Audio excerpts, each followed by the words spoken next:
Shoutout sa mga followers ni LCQ tsaka sa mga followers ko. Follow kayo sa kanya at panoorin nyo kung ano yung mga videos na meron siya. Mga kalokohan.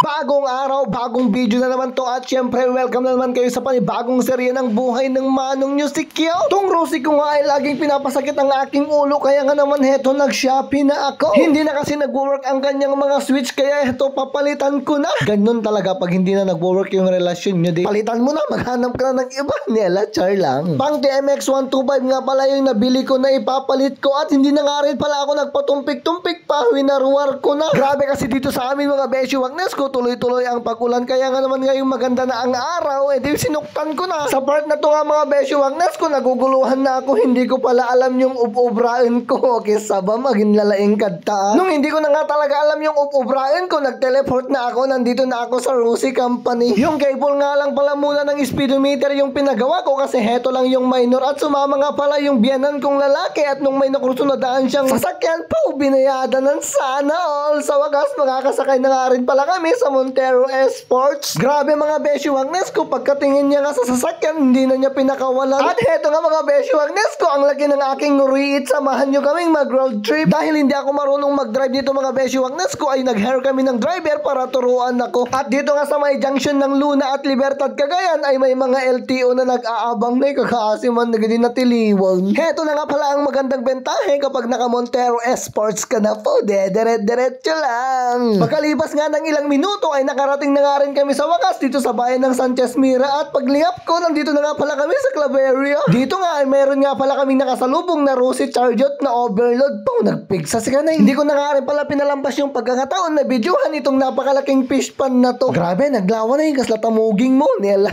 Joke lang. Kahit pala rough road ay napaka-smooth pa rin ang performance ng Montero Esports. Sana all no maganda yung performance. Ikaw baka wala kang ganun kaya nga naman single ka pa rin hanggang ngayon. Hala ni, kaldag mo nga minasag paminsan. Nag-stop over nga rin pala kami dito sa may Rosie Claveria kaya nga naman yung mga kasama ko ay bumaba na sila. Grabe, napaka-enjoy at napaka-smooth nga pala ang sumakay sa Montero Esports. Very excited na nga rin pala ang biyanan kong lalaki kaya umangkas na siya sa sasakyan na kanyang binili. Yung Montero Esports na sinakyan namin mga besyo wagnes ko, hindi yun yung binayaran ng biyanan ko. Ay, joke lang Ajay. Rosie Chariot nga pala yung binayaran niya for today's video at pati nga rin pala si Mrs. ay very excited na at heto nga linagay na nila yung tabing niya. Pagkatapos nga pala nila itong i-activate at ilagay itong tabing ay heto nga at the moment of truth ilalabas na ni Kuya. Pagkatapos nga sabihin ni Kuya ang lahat ng gagawin at easy learner naman ako, heto na i-drive ko na siya.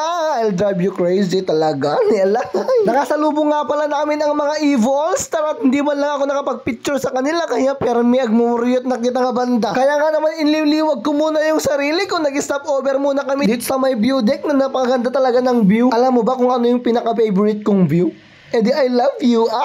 Ay, charot. Pagdating nga namin sa may patais mga besyo wagnes ko ay may nakita akong mga naka-Evo best kaya nga naman agad-agad na hinintuan ko. At sobrang saya ko dito mga besyo wagnes ko dahil sa di inaasahang pagkakataon nakita ko, nakapicturan ko at nakadaupang palad ko ang isa sa mga idol ko. So ayun mga besyo wagnes ko, kasama ko si General. Yeah, oh, yes po, LCQ.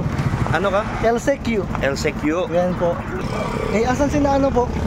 Sinadya mo. Ay, nandun sa ano? Sa Claveria Into, no? Claveria dun sa Kulay. Idol. What's up mga best? Hello po. Hello po. So, shoutout sa mga followers ni LCQ tsaka sa mga followers ko. Follow kayo sa kanya at panoorin nyo kung ano yung mga videos na meron siya. Mga kalokohan. Yun. Salamat, General. Sino kaya? Sino nakita?